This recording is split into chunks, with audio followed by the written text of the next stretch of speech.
आपने कभी ऐसा सोचा था कि ऐसा कोई मोमेंट आएगा कि मुझे अकेले ही अपनी बेटी को बड़ा करना पड़ेगा? सब कुछ अच्छा सोचा था, बट कुछ लाइफ में एकदम ऐसी चीज़ें सामने आई जहाँ पे डिसाइड करना पड़ा कि नहीं, साथ नहीं रह पाएंगे। जैसे आप कह रहे हो कि बच्चे गलत डायरेक्शन में चले जाते हैं, कुछ है, तो क्या उसका एक रीज़न सिंगल पेरेंटिंग ही है या फिर और भी फैक्टर्स इन्वॉल्व हैं सोसाइटी के? तो जब बच्चे की लाइफ से एक भी कोई रोल चला जाता है तो वो दूसरा पेरेंट कभी भी 100% वो रोल फुलफिल नहीं कर सकता। जब आपको लगा कि अब जो है आप ही को माँ और बाप पिताजी का दोनों का रोल आपको अपनी बेटी के लिए निभाना है, तो उस समय सबसे ज़्यादा डिफ़िकल्टीज़ क्या आई आपको सबसे पहले? जो मेरे साथ जो चीज़ें चल रही थी मैं उससे फाइट कर रहा था। कोर्ट केसेस, लोनलीनेस, एंजाइटी कभी कभी कि यार क्या लाइफ इतनी अच्छी थी पर अचानक सब कुछ ख़त्म हो गया। आपको सोसाइटी की तरफ से कभी ऐसी फीलिंग किसी ने दी कि किसी ने आपकी कैपेबिलिटीज़ पे डाउट किया हो? जब एक फादर सिंगल पेरेंट होता है तो सोसाइटी बिल्कुल डाउट करती है। वो एक्चुअली कमियां ढूंढती है आपके अंदर कि आप उसकी अच्छे से परवरिश नहीं कर पा रहे हो। जैसे आप कुछ भी, जैसे बिटिया को मैं थोड़ी सी बड़ी चम्मच से अगर खाना खिला रहा होता हूँ तो वो टोकते हैं कि इतनी बड़ी चम्मच क्यों ली हुई है तुम।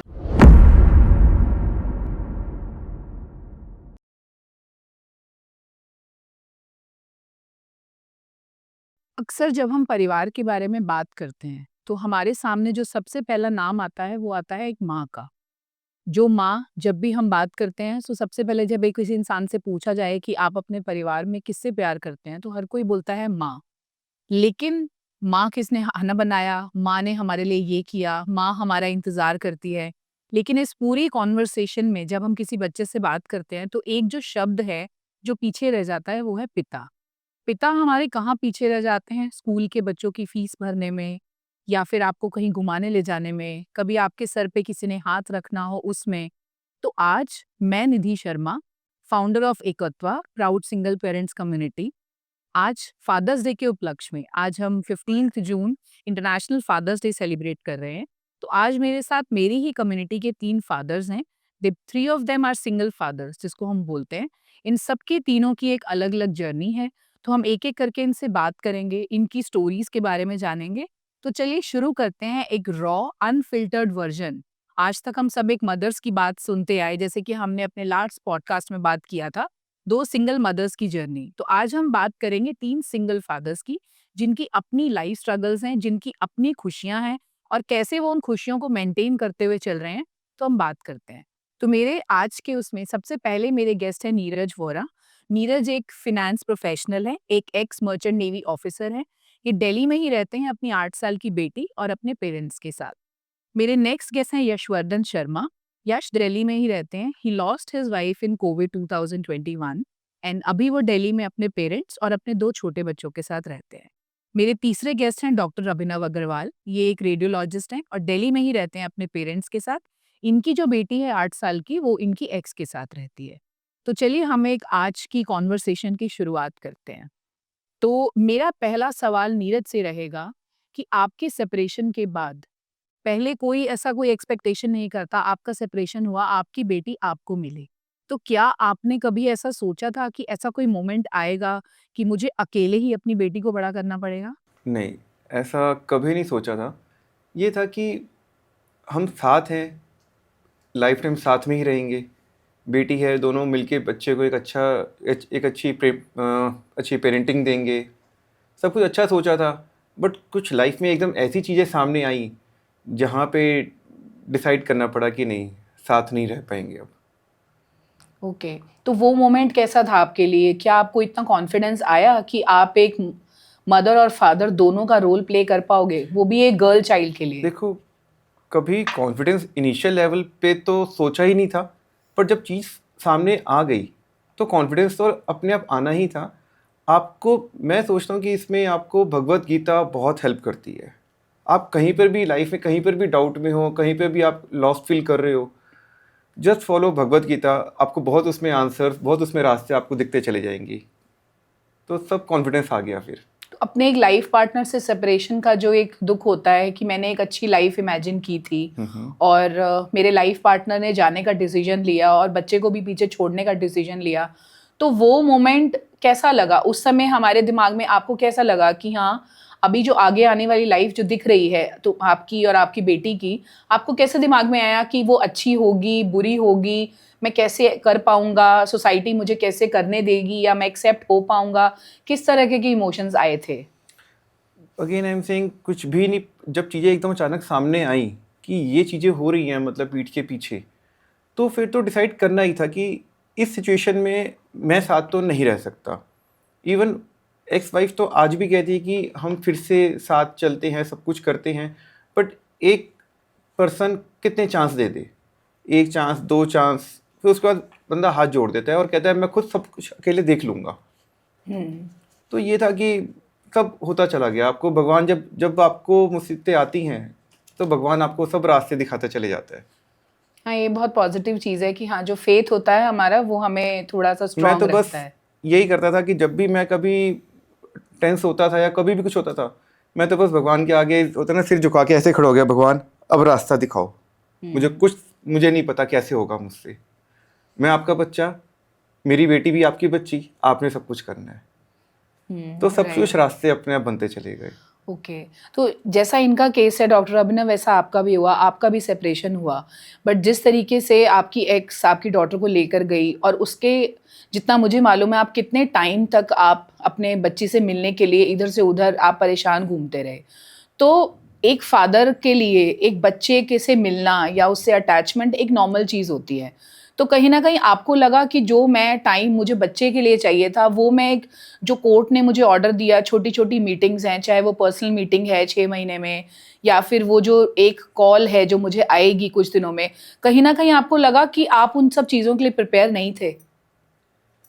प्रिपेयर्ड तो आई थिंक कोई भी इन चीज़ों के लिए नहीं होता है। मैं आपको एक चीज़ बताता हूँ। तो नवंबर 2017 में कुछ एक ऐसा इंसिडेंट हुआ था जिसको मैं ऐसा मानता हूँ कि जब ये सब शुरू, जिससे ये एस्केलेट हुआ मेरा सेपरेशन और ये सब कुछ, जो मेरे एक्स फादर इन लॉ उन्होंने मुझे कुछ बोला और उसके बाद चीज़ें बढ़ती हुई चली गई। वो उस मोमेंट पे मुझे अंदर से, मैं ही मानता हूँ, मुझे कृष्ण जी ने बोला मैं सब संभाल लूँगा। तो उसके बाद से मैंने उनको अपना सारथी बना लिया, और उसके बाद मुझे क्या करना था। और कई बार ऐसा होता है कि आप कोर्ट में जाते हो, आपको प्रोवोक करने की कोशिश की जाती है, बहुत कुछ होता है। तो मैं ऐसा मानता हूँ कि हर समय हर मोमेंट पे उन्होंने मुझे प्रोटेक्ट किया, और उन्होंने कहा कि जो ये हो रहा है ये मैं कर रहा हूँ और ये तुम्हारी भलाई के लिए है, तो होने दो। और तो आपको, अगर आपने एक बार भगवान पे पूरा अपने आप सरेंडर कर दिया है तो आपको पता है कि जो भी ये हो रहा है, ऑब्वियसली बच्चे के हिसाब से ये सही नहीं है, बच्चे को दोनों पेरेंट्स का प्यार चाहिए, लेकिन मेरा ऐसा मानना है कि जो भगवान करता है वो लॉन्ग टर्म बेनिफिट के लिए करता है। हम लोग उस समय हमें लगता है कि ये बहुत कम है, आज भी मुझे लगता है कि जितना भी मेरे को अपने बच्चे के साथ टाइम मिलता है तो वो बहुत कम है, और लेकिन मैं ये मानता हूँ कि लॉन्ग टर्म के लिए ये हम दोनों के लिए बेटर है। जैसे हम आपने बताया कि हाँ, इस चीज़ को जब आप एक लॉन्ग टर्म पर्सपेक्टिव से देखते हो तो फिर आपको ऐसी थॉट आती है मन में कि शायद ये अच्छा होगा मेरे लिए। बट जब जब हम कोर्ट रूम में जाते हैं और हमारी हियरिंग्स होती हैं, क्योंकि ये चीज़ मैं भी इस चीज़ को रिलेट कर सकती हूँ, तो उस टाइम पे जो चीज़ें बोली जाती हैं वो कई बार इंसान को हिला देती है। कुछ चीज़ें ऐसी भी कोर्ट रूम में बोली जाती हैं जो शायद आपने कभी नहीं सोची, ना कभी करी, और उन चीज़ों का अफेक्ट एक बच्चे पे भी पड़ रहा है। तो वहाँ पे उन सिचुएशंस में आपने कैसे संभाला खुद को? मैंने तो कुछ भी नहीं किया, मैंने सिर्फ उस समय 2000 नवंबर 2017 से बहुत कितने साल तक सिर्फ कृष्ण जी को ही समर्पित किया। ठीक, ये सिर्फ मेरे घर वाले जानते हैं। जब भी कुछ होना होता था तो वो मुझे बता देते क्या करना है, तो मैं वही करता था। जहाँ तक कोर्ट्स की बात है तो अनफॉर्चुनेटली इंडिया में शेयर्ड पेरेंटिंग का कॉन्सेप्ट नहीं है। जितनी भी डेवलप कंट्रीज़ हैं और जहाँ पे भी डाइवोर्स या सेपरेशन के रेट्स हाई हैं तो उन सब में शेयर्ड पेरेंटिंग होती है। बाय डेफिनेशन शेयर्ड पेरेंटिंग का मतलब होता है कि महीने में 1/3 टाइम बच्चा दोनों पेरेंट्स का स्पेंड करेगा। और ऐसी बहुत सारी साइकोलॉजिकल स्टडीज़ हो चुकी हैं जहाँ पे ये प्रूव हो चुका है कि जो बच्चे शेयर्ड पेरेंटिंग में अपब्रिंगिंग इनकी होती है, डिस्पाइट डाइवोर्स, डिस्पाइट सेपरेशन, आपका चाहे लीगल सेपरेशन डाइवोर्स ना हो, उन बच्चों की development it is almost 80% to 90% as same as children with the both the parents. तो Right. जो बच्चे ऐसे सिंगल पेरेंट्स के पास रेज होते हैं तो उनमें उनकी कहीं ना कहीं इमोशनल डेवलपमेंट या कोई ना कोई डेवलपमेंट में कुछ लैकिंग रहती है। और बहुत सारे स्टडीज़ हैं कि these children are more prone to crimes in later life, in adolescence, ऐसे। तो क्या रीज़न, आपको क्या लगता है कि अगर इसकी रिस्पॉन्सिबिलिटी सिंगल पेरेंटिंग के ऊपर आ जाती है, अगर बच्चा एक डायरेक्शन बदल गया, फॉर एग्जांपल जैसे आप कह रहे हो कि बच्चे गलत डायरेक्शन में चले जाते हैं या कुछ है, तो क्या उसका एक रीज़न सिंगल पेरेंटिंग ही है या फिर और भी फैक्टर्स इन्वॉल्व हैं सोसाइटी के? तो जो दोनों पेरेंट्स हैं, नेचर ने जो है हम दोनों को सेपरेट रोल्स दिए हैं। हम भी बड़े हुए हैं तो हमने देखा होगा हमारे घर में फादर का रोल थोड़ा डिसिप्लिन का रहता है और मदर का थोड़ा नर्चरिंग वाला रहता है। तो जब बच्चे की लाइफ से एक भी कोई रोल चला जाता है तो वो दूसरा पेरेंट कभी भी 100% वो रोल फुलफिल नहीं कर सकता है, कर पाता है। हम ट्राई अपनी तरफ से पूरा करते हैं लेकिन 100% फुलफिल नहीं होता है, इसीलिए वो बच्चे ज़्यादा प्रोन हो जाते हैं। Right, okay. तो यश, आपसे मैं ये बात करूंगी कि जब हमने नीरज और अभिनव से बात करा तो आपका केस एकदम डिफरेंट है। एक अच्छी हैप्पीली मैरिड लाइफ चलाते हुए चलना, 2 बच्चे घर में, एक जॉइंट फैमिली, एक जिसको हम एक प्रॉपर हैप्पी फैमिली बोलते हैं, राइट। अचानक से जो भी हमारी कंट्री में कोविड का वेव आया और बहुत फैमिलीज़ के लाइफ पार्टनर्स चले गए, कुछ लोगों के हस्बैंड्स गए, कुछ लोगों की वाइफ्स गई, तो आप उसमें से एक थे। और जब वो आपकी वाइफ गई तो आपके दोनों बच्चे बहुत छोटे थे, राइट। तो उस टाइम पे एक जब मोमेंट आपको पता चला कि एक होता है ना कि बीमार है कोई, जिस मोमेंट पे आपको ये पता चला कि नाउ शी इज़ नो मोर, तो आपका पहला रिएक्शन क्या निकला अंदर से? कि एक होता है ना कि अब वो शॉक था या वो एक एंजाइटी हुई एकदम से, वो आपको फर्स्ट इमोशन क्या आया आपके माइंड में? सबसे पहले तो मुझे लगा कि मेरी लाइफ में ये सब कैसे हो गया, क्योंकि मैंने ये कभी प्रेडिक्ट नहीं किया था कि ये मेरे साथ हो सकता है। क्योंकि हमारी बहुत सारी प्लानिंग्स थी लाइफ को लेके, हमारे मतलब कि फ्यूचर को लेके, बच्चों को लेके। और जब ये चीज़ हुई तो मुझे लगा कि यार वो सारी चीज़ें एकदम से ख़त्म हो गई कि अब मैं वो जो हमने प्लानिंग की थी वो अब कैसे पूरी होंगी।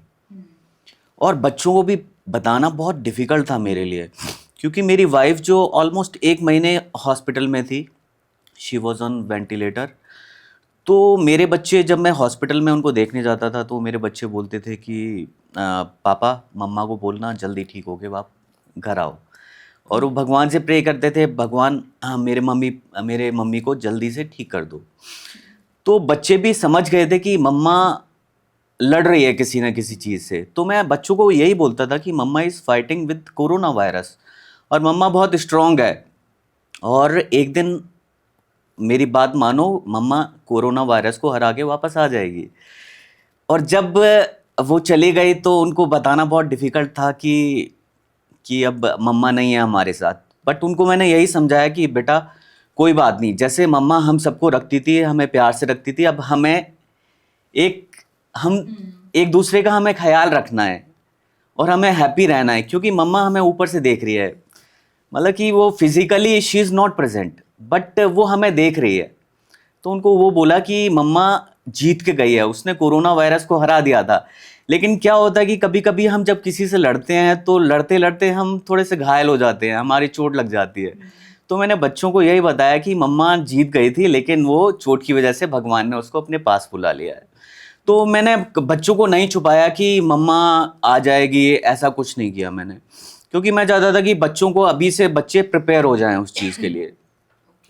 और फिर मुझे लगता है कि लाइफ में धीरे धीरे हम जो हमारी लाइफ से जिसने हमें इतना प्यार दिया है वो अगर हमारी लाइफ से एकदम से चला जाए तो बहुत डिफ़िकल्ट होता है। तो क्योंकि अभी जैसे आपने बताया कि एक माँ का एक अपना किरदार होता है, उसका जो अनकंडीशनल लव होता है, अनइंटरप्टेड लव होता है, सेल्फलेस लव होता है, अगर वो चला जाए तो बच्चों के लिए बहुत डिफ़िकल्ट होता है। तो मैंने उनको यही बोला कि mamma is no more with us, अब हमें एक साथ रहना है, एक दूसरे का ख्याल रखना है। और अगर देखा जाए तो धीरे धीरे हमें आदत भी हो जाती है कि जो इंसान हमसे इतना प्यार कर रहा होता है वो चला गया है, तो ना चाहते हुए भी हमें अंदर से दुख होता है, बट उसके बिना हम जीना धीरे धीरे सीख जाते हैं। हम्म। तो जैसे आपने अपने बच्चों को बताया, उनका जो भी रिएक्शन रहा एक होता है, बट जब आपको पता चला एज अ हस्बैंड कि मेरे साथ जो खड़ी हुई थी, जिसके साथ मैंने अपनी लाइफ की आगे की फाउंडेशन बना रखी थी कि हम ऐसे स्टेप बाय स्टेप आगे बढ़ेंगे, अब मेरे साथ जो पार्टनर था अब वो नहीं है, तो आपके दिल में कैसा आया कि मैं कैसे कर पाऊंगा?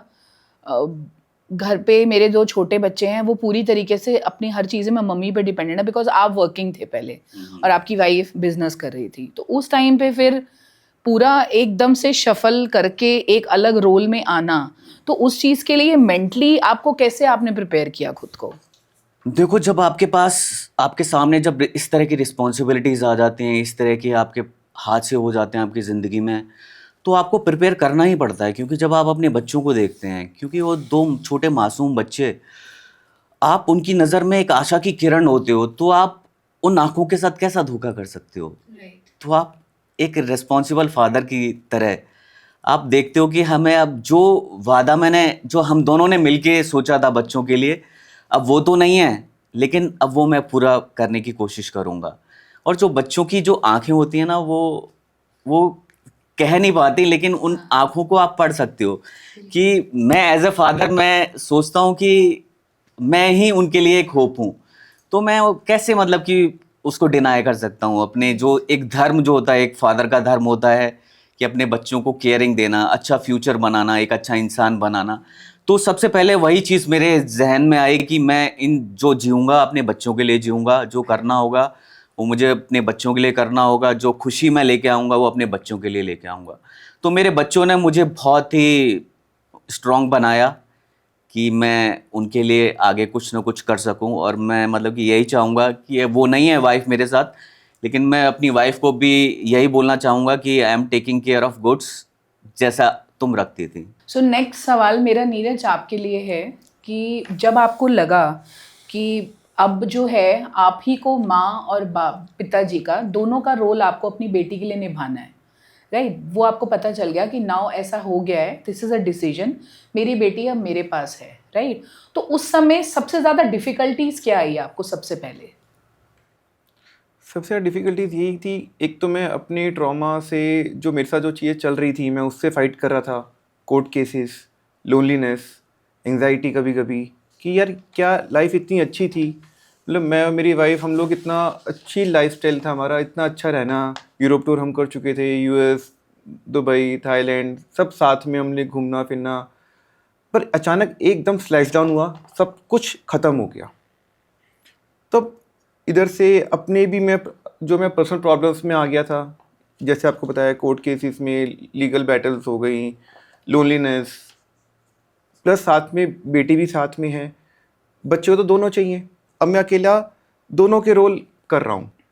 तो मुश्किलें आई, डेफिनेटली आई, पर एज आई सेड अर्लियर, जब भी मैं प्रॉब्लम में होता, मुसीबत में होता है, मैं तो भगवान जी के आगे सिर हाथ जोड़ के सिर झुका के खड़ा रहता था, भगवान जी डायरेक्शन दो, आप आपकी डायरेक्शन के बिना मैं कुछ भी नहीं कर पाऊँगा। तो डायरेक्शन अपने आप बनती गई, मोटिवेशन मिलते रहा, बेटी ने भी काफ़ी सपोर्ट किया। ऑल्दो वैसे मेरी बेटी अभी छोटी है, 8 ईयर्स की है, बट वो लास्ट 2.5 ईयर्स से 2.5 साल से मेरे साथ ही हैं, मतलब होल एंड सोल। तो उसने बहुत कोऑपरेट किया अपने एज के हिसाब से मेरे साथ, तो बस चलता रहा, सब अच्छा रहा। क्योंकि अगर 8 साल की है तो 5.5 ईयर्स, एक 5.5-6 साल का बच्चा बहुत छोटा होता मैं है। कितनी बार अपनी बेटी के सामने रोया, एक्चुअली मैं रोया तो मैं अकेले था, अकेला जब था मैं, पर जैसे बेटी एकदम रूम में आ गई तो मैं नहीं छुपा पाया था अपना रोना, तो समझ जाती थी, बोलती पापा क्यों रो रहे हो, आप तो पापा हो, आप क्यों रो रहे हो, अब मैं हूँ ना आपके साथ।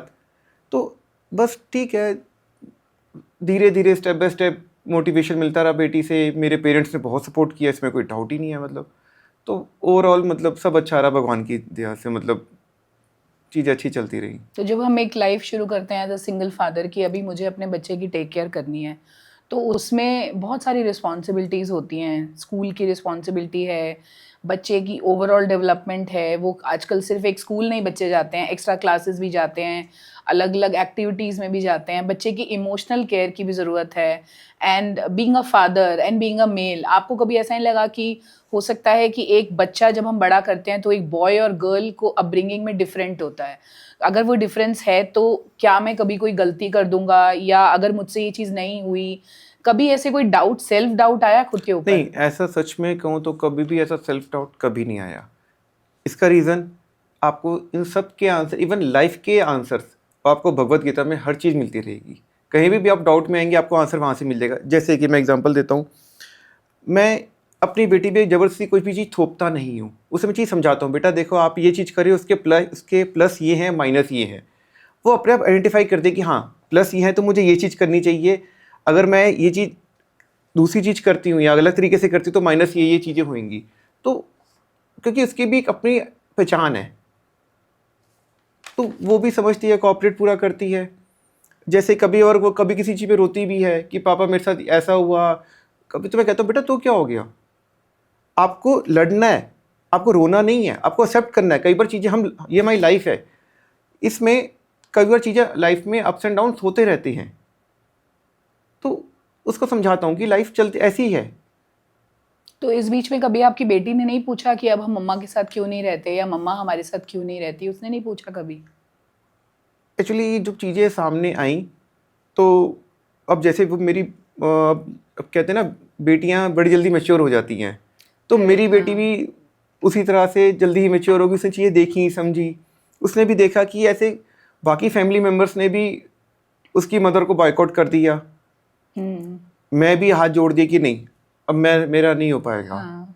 तो उसने देखा कि मम्मा ने कुछ तो ऐसी गलतियां करी हैं कि जो कोई भी एक्सेप्ट नहीं करा, और उसने भी चीज़ों को सेंस किया।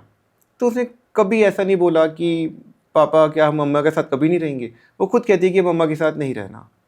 अच्छा, तो उसको एक्सेप्टेंस था आपके साथ रहना, और हाँ, मम्मी मेरे साथ अगर पूरा नहीं भी मिल एक्सेप्टेंस रही रहा तो? है, उसने बहुत सपोर्ट किया। इवन क्या रहा, जैसे कि कोर्ट से मुझे कस्टडी मिल रही, एक टाइम पे मेरी वाइफ के हाथ में सब कुछ था, मतलब फैमिली, हस्बैंड, डॉटर, सब कुछ उसके हाथ में था, और एकदम उसके हाथ से सब कुछ चीज़ें बिखरती चली गई, तो वो काफ़ी एग्रेसिव भी हो गई।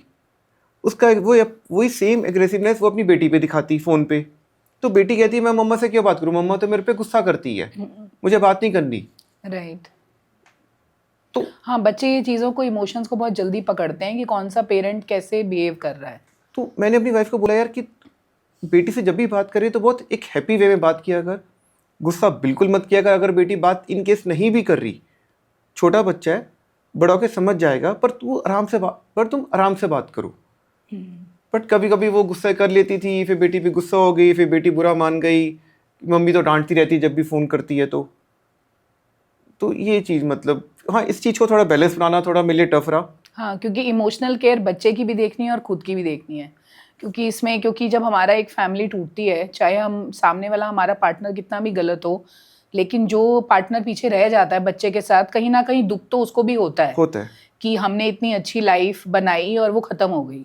इवन मैं तो चाहता हूँ कि बेटी अपनी मदर के कांटेक्ट में रहे, बातचीत करे, टच में रहे, बट अकेले मेरे चाहने से ही नहीं होता। हाँ, ये तो दोनों की ज़रूरत है। हाँ, तो दोनों पेरेंट की विलिंगनेस होती है कि कौन कितना बच्चे की ग्रोथ में हाथ देना चाहता है साथ अपना। नहीं, वो मैं एग्री करती हूँ। तो जैसे इनका केस है कि ये अपनी बेटी के साथ रहते हैं, और आप अपनी बेटी से मिलने के लिए ही इतने साल तक जब वो गई, तो आपको हमने देखा किस तरह से आपने स्ट्रगल किया, सारे डिपार्टमेंट्स, किसी तरीके से कहीं से कोई ऐसा लिंक मिले जिसके थ्रू आप एक बार अपनी बेटी से मिल पाओ, राइट? तो हम सब ने वो आपका स्ट्रगल वाला जर्नी पार्ट देखा। तो उस टाइम पे जब वो एक फ्रस्ट्रेशन लेवल था, तो ऐसा लगा कि क्यों हैं हम ऐसी कंट्री में जहाँ पे ऐसे लॉज हैं, या क्यों, मतलब ऐसा हुआ मेरे साथ, धोखा क्यों हुआ है, जो भी बहुत सारे ख्याल आते हैं हमारे माइंड में जब हम अपने खुद की लाइफ के बारे में एनालाइज करते हैं अकेले बैठ के। जब हम सारे पॉइंट्स को इकट्ठा करते हैं कि ये ऐसे ऐसे जोड़ते हैं जब उन चीज़ों को, तो कई बार हमारा क्रक्स ये बनता है कि मैंने तो गलत नहीं किया था, या मैंने गलत नहीं चाहा था, फिर भी मेरे साथ धोखा क्यों हुआ।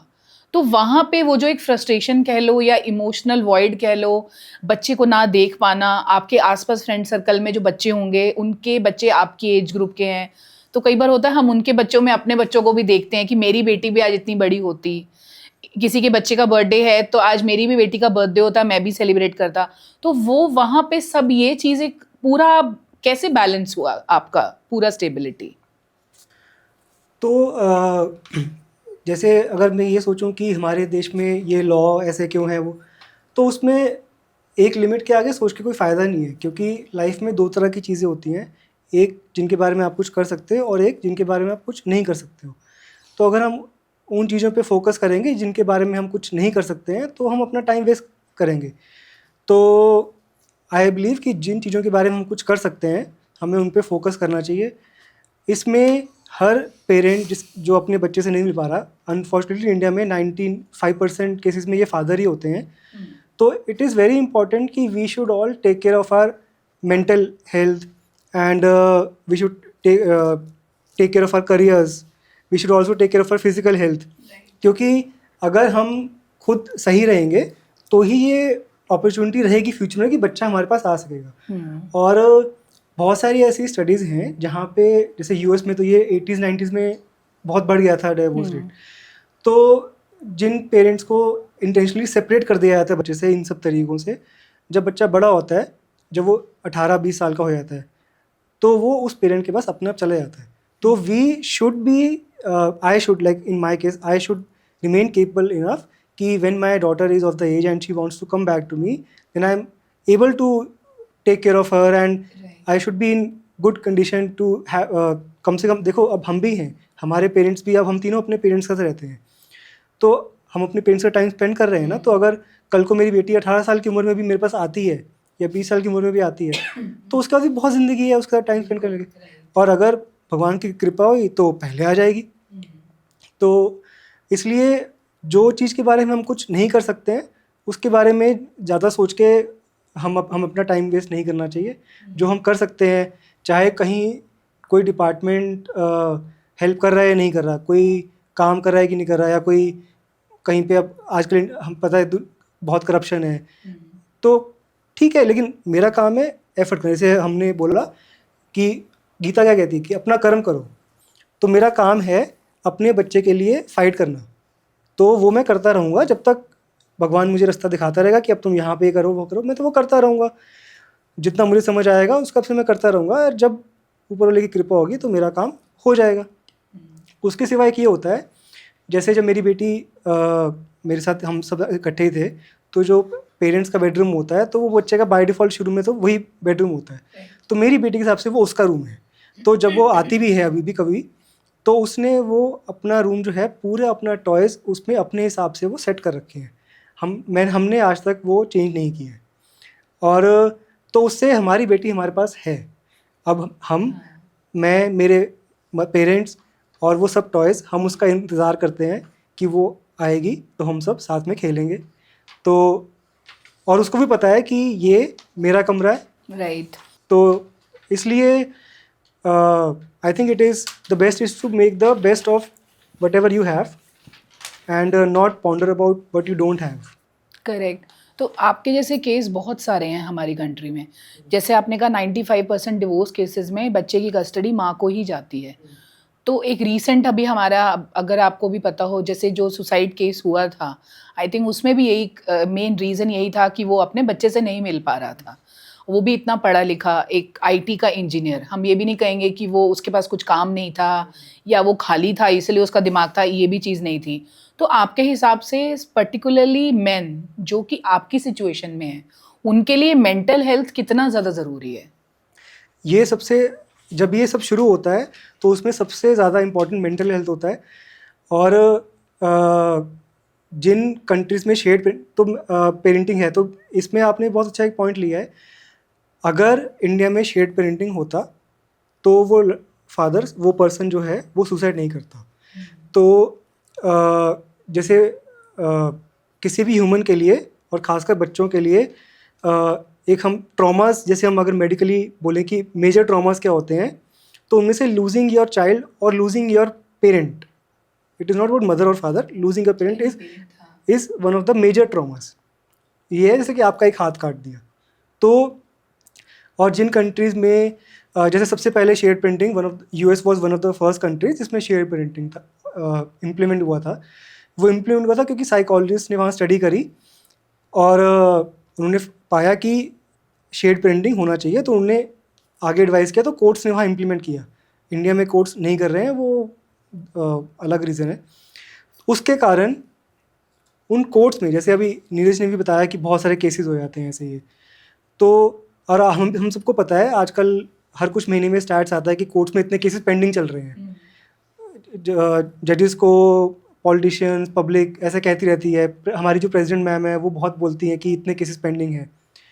तो जब ये शेड प्रिंटिंग जिस कंट्री में आया, तो वहाँ पे मैट्रिमोनियल रिलेटेड केसेस जो हैं उसमें 40 to 50% कम हो गए केसेस। और क्योंकि ये बहुत सारे केस डालने का वन ऑफ द रीज़न ये होता है कि एक पेरेंट को दूर रखने के लिए कि वो बच्चे से मिलने की कोशिश ना करे। तो एक पैसा होता है और दूसरा वन ऑफ द रीज़न ये होता है। तो जब आप ये शेड प्रिंटिंग हो जाता है तो उसके बाद आपको पता है कि अब आप लोगों को एमिकेबली चीज़ें मैनेज करनी है, और बच्चे के लिए भी ये बहुत अच्छा होता है। और इन सब कंट्रीज़ में नॉन कस्टोडियल पेरेंट की सुसाइड रेशियो भी बहुत कम हो गए। तो अगर आप इस सिचुएशन में आए हो तो सबसे पहले हम लोग आपस में, हमारे जो सेल्फ हेल्प ग्रुप्स होते हैं, हम सब ये एडवाइस करते हैं कि आप अपनी मेंटल फिजिकल हेल्थ का ध्यान रखो और अपने करियर पे फोकस करो। क्योंकि males are I think wired, we are wired in a way that we need to have a focus in life, और सोसाइटी हिसाब से बनी है कि if a man is not doing well in his career so he is look down upon. तो अगर मैं भी अगर कहूँ अपने बारे में, तो जिस टाइम मैं अपने जॉब में होता हूँ तो उस समय मेरे को सिर्फ मेरा जॉब में मेरा ध्यान होता है, और उसका जब मैं घर आया तो मैं सिर्फ अपनी बेटी के बारे में सोच रहा होता हूँ। तो आई थिंक हम सबका यही हाल होगा। तो मुझे अपनी मेंटल हेल्थ का ध्यान मेरे को स्पिरिचुअलिटी से मिला। तो और किसी को कोई हॉबी से मिल सकता है, सबके लिए अलग अलग चीज़ें होती हैं। तो हमें सबको अपना, किसी स्पोर्ट में चले जाता है, तो सबको अपना ये ढूंढना चाहिए और अपना ख्याल रखना बहुत ज़रूरी है, ताकि जब भी आपका बच्चा आपके पास आना चाहे। मैं ऐसे लोगों को जानता हूँ, मैंने ऐसे बच्चों से भी बात करी है। एक 2021-22 में मेरी एक बच्ची से बात हुई थी। उस समय वो लड़की 23-24 साल की थी। तो उसने बताया कि when she was around 12 years old, she and her younger brother were separated from their father. तो ऑल्दो उसकी मदर एक्सपायर हो गई थी, लेकिन जो उसके नाना और मामा थे, उन्होंने उन दोनों बच्चों को ज़बरदस्ती किसी बोर्डिंग स्कूल में डाल दिया था, और वहाँ स्कूल वाले को बोल दिया था कि फादर को तुमने मिलने नहीं देना। जब वो बच्ची 18-19 साल की हुई तब वो एडल्ट हो गई। अब उसके किसी की बाउंडेशन नहीं है, लीगल बाउंडेशन नहीं है। तो उसने सबसे पहले अपने फादर को ढूंढा।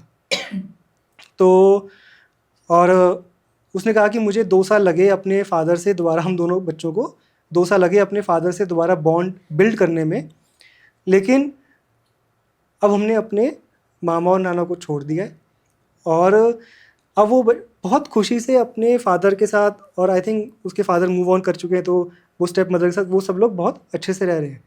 तो we should always take care of our selves and wait when God will show his grace that our children will come back to us. नहीं, बिल्कुल सही कहा आपने। तो यश, जैसे अब हम नीरज और अभिनव से हम जब बात करें तो इनका केस अलग है और आपका एकदम कंट्रास्ट बिल्कुल ऑपोजिट है। इमोशनल वॉइड अगर वहाँ है तो इमोशनल वॉइड यहाँ भी है। तो जब हम बच्चों की बात करते हैं, जब हम एक पेरेंटिंग के ऊपर आते हैं, जैसे आपने कहा कि मैंने अपने बच्चों को बहुत स्ट्रांगली संभाला उस समय जब आपकी वाइफ गई, और उनको मैंने इस तरीके से समझाया कि हाँ अभी हम तीनों साथ हैं। तो कहीं ना कहीं पिछले 4 सालों में जो भी आपके बच्चे बड़े हुए, चाहे वो उस समय 4 साल का बेटा था अब 8 का हो गया, या 5 साल का था 9 का हो गया, आपको कहीं लगा कि वो बच्चे जो उनका एक बचपन था, जो शायद अगर उनकी मम्मी उनके पास होती या फिर एक पूरी हैप्पी फैमिली में रह रहे होते, वो जल्दी मैच्योरिटी उनके अंदर आ रही है, या जो एक नेचुरल बच्चे का जो उस एज में अंडर 10 ईयर्स के जो बच्चे होते हैं उनका एक नेचुरल शरारती बना होता है, जो बच्चे बहुत नॉटी हैं। और मैं आपके बच्चों से मिली हूँ, आपके बच्चे एकदम काम शांत वैसे हैं। तो कहीं ना कहीं आपको ये लगा कि शायद कहीं ना कहीं उस वजह से एक बच्चों का जो एक बचपना होता है अंदर से वो नहीं रहा या कम हो गया उस चीज़ को? बिल्कुल होता है, क्योंकि देखो एक जब फैमिली की बात करते हैं तो फैमिली में कौन आता है? फादर आता है, मदर आता है। तो दोनों का पार्ट बहुत ज़रूरी है एक बच्चों के साइकोलॉजिकल डेवलपमेंट में, फिजिकल डेवलपमेंट में।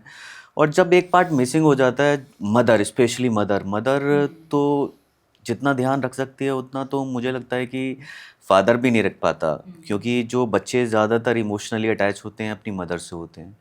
तो डेफिनेटली अगर जब मदर नहीं होती तो अफेक्ट करता है, क्योंकि जब जैसे अभी की बात मैं बताता हूँ, मेरे जो डॉटर है उसका भी समर कैंप चल रहा था। तो जब जिस दिन एंड था समर कैंप का, तो उस दिन सबको बच्चों को बोला गया कि आपको अपनी मदर को साथ में लेके आना है। तो मैंने उसको झूठ बोला कि बेटा मुझे लग रहा है आपकी तबीयत ठीक नहीं है, तो आपको आज छुट्टी कर लेनी चाहिए। वो इसीलिए बोला क्योंकि वो सबकी मदर को देख के हो सकता है कि वो इमोशनल ब्रेकडाउन हो जाए उसका, और वो मिस करने लगे अपनी मदर को।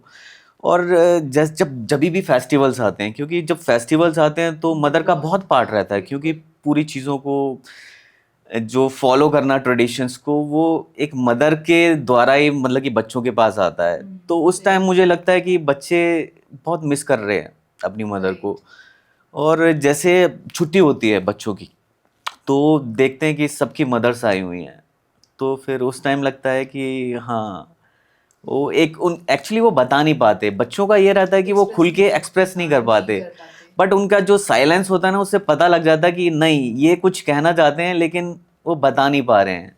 मुझे ना ऐसा भी लगता है कि हम सिंगल पेरेंट्स के बच्चे ना कुछ शायद अपना पेन कह लो, वो इसलिए भी नहीं बताते। उन्हें लगता है कि हमारा जो पेरेंट हमारे पास है अभी, वो ऑलरेडी परेशान है, या वो ऑलरेडी उसको दुख है कि हमारी मम्मी नहीं है, हमारे पापा नहीं है। अगर हम भी उनसे यही चीज़ दिखाएंगे तो वो और ज़्यादा प्रॉब्लम हो जाएंगे। तो हमको प्रॉब्लम हो रही है, हम नहीं बताएंगे, तो नहीं, वो कहीं ना कहीं रुक जाते मैं हैं। थोड़ा सा डिफर करूंगा। मुझे लगता है कि जब एक पेरेंट होता है और मदर नहीं होती, तो बच्चे भी थोड़ा सा इनसिक्योर हो जाते हैं कि कहीं ऐसा ना हो कि हम इसको भी शायद कहीं खो ना दें। क्योंकि मैं देखता हूँ कि जैसे इवनिंग होती है, अगर मैं घर पे नहीं होता तो मेरे बच्चों का कॉल आ जाता, पापा आप करेक्ट, कब आ रहे हो। बिल्कुल एग्री। और मैं एक बात मैं कहना भूल गया, जब बच्चे पेन में होते हैं तब अपनी मदर को बहुत मिस करते हैं, जब वो बीमार होते हैं। तो मेरी बेटी अभी लास्ट ईयर बहुत ज़्यादा बीमार थी, तो वो बोल रही थी कि मेरी ही मम्मा क्यों नहीं है, बाकी थी सबकी मम्मा है, मेरी मम्मा क्यों नहीं है। राइट।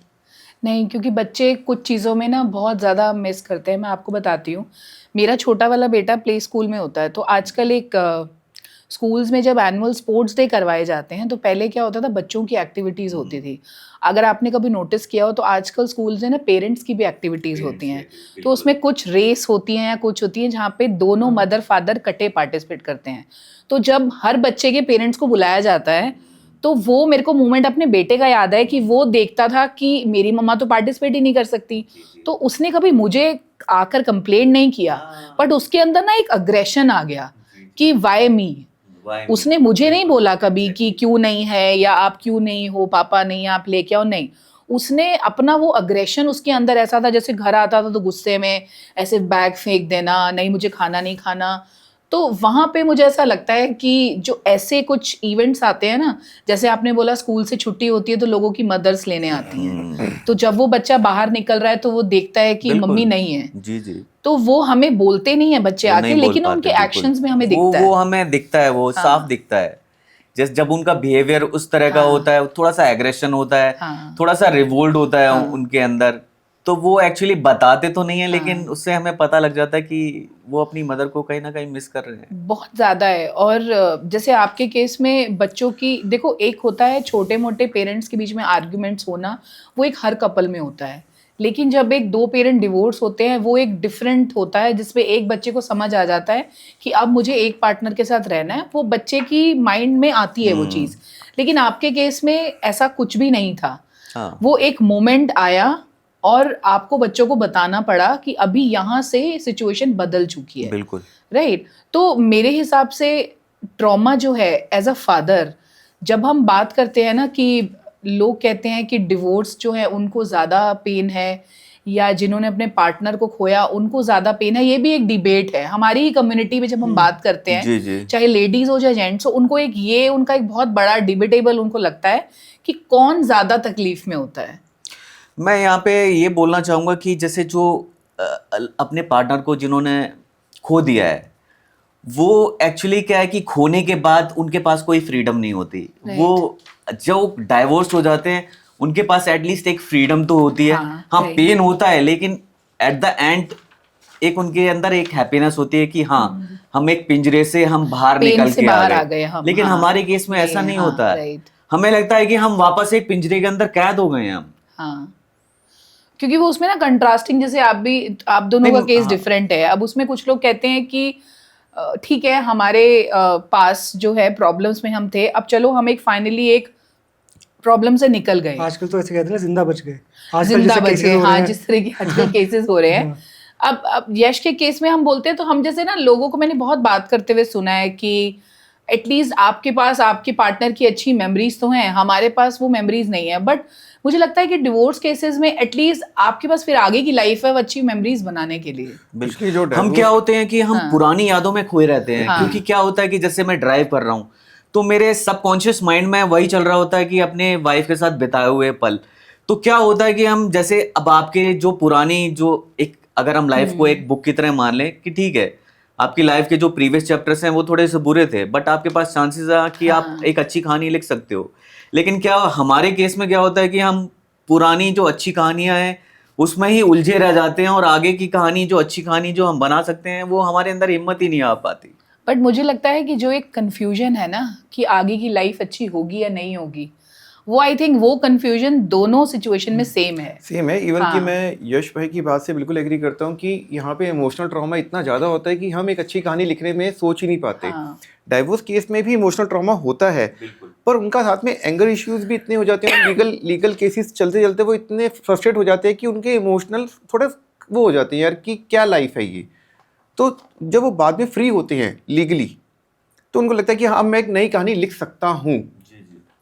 यहाँ पे ये चीज़ जरूर है। और मैं जैसे मैंने अपनी लीगल बैटल्स के ड्यूरेशन में मैंने ये देखा, जिस सिंगल पेरेंट के पास बच्चे की कस्टडी होती है कभी कभी वो इतना ब्रेन वॉश कर देते हैं बच्चे का कि वो अपने उस पेरेंट के पास, जिस पेरेंट के पास वो नहीं है, उससे बात ही नहीं कर रहा होता, ना मिल रहा होता है। और साथ साथ में मैंने ये भी देखा है जो सिंगल पेरेंट जो अकेले रह रहा होता है वो भी अपने बच्चे से इतना कट जाते हैं कि वो अपने बच्चे से बात ही नहीं कर रहे, ना उसे मिल रहे हैं, कुछ कर रहे हैं। तो इन दोनों सिचुएशन में बच्चे की तरफ हार ही हो रही है। मैंने कितने केसेस ऐसे भी देखे हैं जहाँ पे चाहे मदर हो या फादर हो, उन्होंने कस्टडी ले ली सिर्फ एक अपना ईगो सेटिस्फाई करने के लिए, लेकिन उसके बाद उन्होंने बच्चे की कभी केयर नहीं की, बच्चे को अपने माँ बाप को सौंपा और अपनी फ्रीडम को ही जिया। मेरे सामने बहुत ऐसे केसेस हैं हमारी कम्युनिटी में, मैं दे सकती हूँ एग्जाम्पल। मदर्स भी देखी हैं ऐसे मैंने, और मैंने ऐसे फादर्स भी देखे हैं जिन्होंने ईगो बूस्टिंग के लिए अपने बच्चे की कस्टडी ली है, लेकिन आज उनके बच्चे उस कंडीशन में हैं। बिकॉज जब मैं उन बच्चों से बात करती हूँ, जब वो मेरे पास आती हैं कि हमारे बच्चे की काउंसलिंग करनी है, तो जब मैं उस बच्चे से बात करती हूँ तब मुझे पता लगता है कि चाहे वो मदर है या फादर है, उन्होंने कभी अपने बच्चे को समझा ही नहीं। तो जैसे जो नीरज ने बोला कि कोर्ट में इसने देखा कि कस्टोडियल पेरेंट जो है इंडिया में ऐसे मदर्स होती हैं तो वो बच्चे को ब्रेन वॉश करते हैं दूसरे पेरेंट के अगेंस्ट की, ताकि और बच्चा अब उनके पास बात करने जाए। इसको साइकोलॉजिकली पेरेंटल एलिनेशन बोलते हैं। ये एक वेल नोन फैक्ट है। और ये सिर्फ बच्चे के लिए it is as abusive as sexual abuse. क्योंकि मेंटल ट्रॉमा तो हो ही रहा है बच्चे को। तो बच्चे को आप ऐसे समझो कि आप बच्चे को ये सिखा रहे हो कि half of you is wrong, half of you is false. तो क्योंकि बच्चा अपनी आइडेंटिटी जो है अपने दोनों पेरेंट्स से ही समझता है। जो बच्चा छोटा होता है, कितने केसेस ऐसे हैं जहाँ पे बच्चा चाहता है दूसरे पेरेंट के पास जाना, बट वो नहीं जाने देते क्योंकि उनका ईगो क्लैश इतना ज्यादा है कोर्ट रूम के अंदर कि बच्चा रोता रहे, लेकिन वो नहीं मिलने देंगे बच्चे। अब जैसे मैं अपनी बात बताता हूँ, जब मेरा डाइवोर्स केस स्टार्ट हुआ तब मेरी बेटी मेरी वाइफ के पास ही थी। मेरी वाइफ ने 1 दिन हो गया, 2 दिन हो गया, 6 दिन हो गए, बात नहीं कराई। मैं पहुँच गया अपने घर और मैं घर के गेट पे बैठ गया। 1.5 दिन 1.5 डे मैं गर्मी में भूखा प्यासा वहाँ पे बैठा रहा। मेरी बेटी अंदर से देख रही है कि पापा मेरे बाहर बैठे हैं, वो मुझसे बात करना चाह रही है, पर मम्मी उसको मुझसे बात नहीं करने दे रही। यानी मेरी ex-wife मेरी बेटी को मुझसे बात नहीं करने दे रही। मैं आपको पिक भी शेयर करूंगा कि कैसे मेरी बेटी फिर बालकनी से साइड में से आके, वहाँ पे एक विंडो लगी हुई है, कैसे उसने मुझे पानी पिलाया। उसको लगा कि मैं एटलीस्ट अपने पापा को पानी तो पिलाऊं। मतलब यहाँ पे आप देखो आप ये बच्चे की देखो, साइकी पे कितना असर पड़ रहा है कि वो father पानी मेरे अपने आप बाहर गिलास, है। वो तब कितने साल की, तब मेरी बेटी 5.5 साल की हाँ, थी। तब तो वो छोटी थी। गिलास में पानी लेके मेरे पास आई, पापा पानी पी लो, और वो गिलास के थ्रू मुझे पानी पिलाने की कोशिश कर रही है। ठीक है, जब 1.5 दिन हो गया, जब मेरी वाइफ ने देख लिया कि ये, और मैंने वाइफ को बोल दिया कि 1.5 दिन तो छोड़ो, मैं तो महीना भर बैठने को रेडी हूँ। जब तक मैं अपनी बेटी से बात नहीं कर लूंगा, जब तक मैं अपनी बेटी को हक नहीं कर लूंगा, मैं यहाँ से नहीं जाने वाला। तब जाके मेरी वाइफ ने, मेरी एक्स वाइफ ने मेरी बेटी को मुझसे मिलवाया। मेरा ये मानना है कि आपकी जितनी मर्जी बैटल हो, लड़ो, कोशिश करो या सुलझा लो। अगर नहीं भी सुलझ रहा तो एटलीस्ट बच्चे को दूसरे से अलग मत करो। हाँ, मुझे भी ये लगता है कि आपकी लड़ाई आपसे, मतलब कि हस्बैंड और वाइफ की लड़ाई है, तो उसमें बच्चे क्या, क्यों बीच में मैं लेके आ रहे आज हो? अपनी बेटी को दिन में ना करते करते भी 5-6 बार कहता हूँ, बेटा मम्मा से बात कर लो, बेटा मम्मा से बात कर लो। और ये ओपन कहता हूँ, साफ कहता हूँ उसको। जब मेरी बेटी 3 साल की हो गई थी तो उसको उसकी मदर ने सिखाना शुरू कर दिया था कि पापा गंदे हैं, दादी गंदी है, दादू गंदे हैं, ऐसे करके। तो फॉर्चुनेटली मेरे पास कुछ विजिटेशन थी। इसमें से एक विजिटेशन जो इम्पोर्टेंट मानी जाती है वो होती है ओवरनाइट विजिटेशन। बच्चा जब रात को आपके सोता है, मेरी बेटी जब 3-4 साल की थी, बच्चे ना छाती से चिपक के सोते हैं। बिल्कुल, हाँ। जो उसकी पीठ है वो मेरी छाती से चिपका के सोती थी।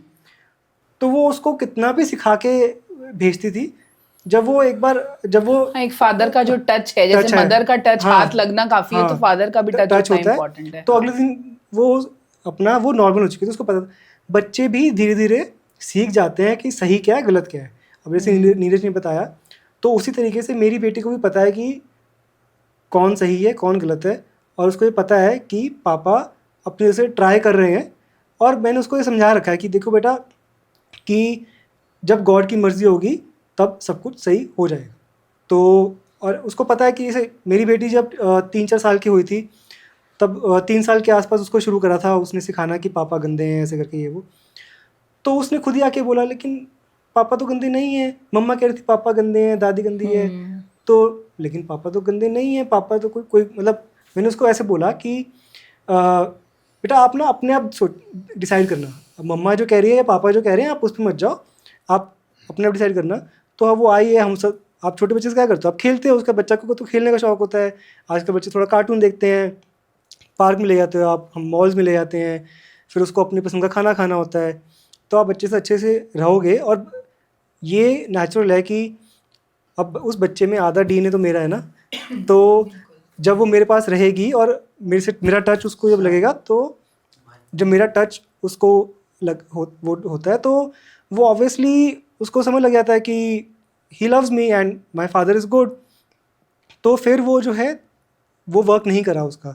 तो इन केसेस में ये बहुत इंपॉर्टेंट होता है कि दूसरे पेरेंट के पास भी एक ओवरनाइट विजिटेशन, कुछ ऐसे कुछ एक अच्छी वो होनी चाहिए।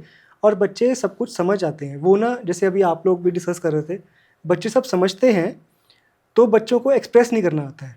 और एक दूसरी चीज़ होती है कि बच्चों में सबसे पहला और सबसे स्ट्रॉन्ग जो इमोशन होता है वो होता है सेफ्टी का, कि अपनी प्रोटेक्शन करने का। देखो बच्चा जो होता है वो ये जानता है कि मैं हर चीज़ के लिए डिपेंडेंट हूँ।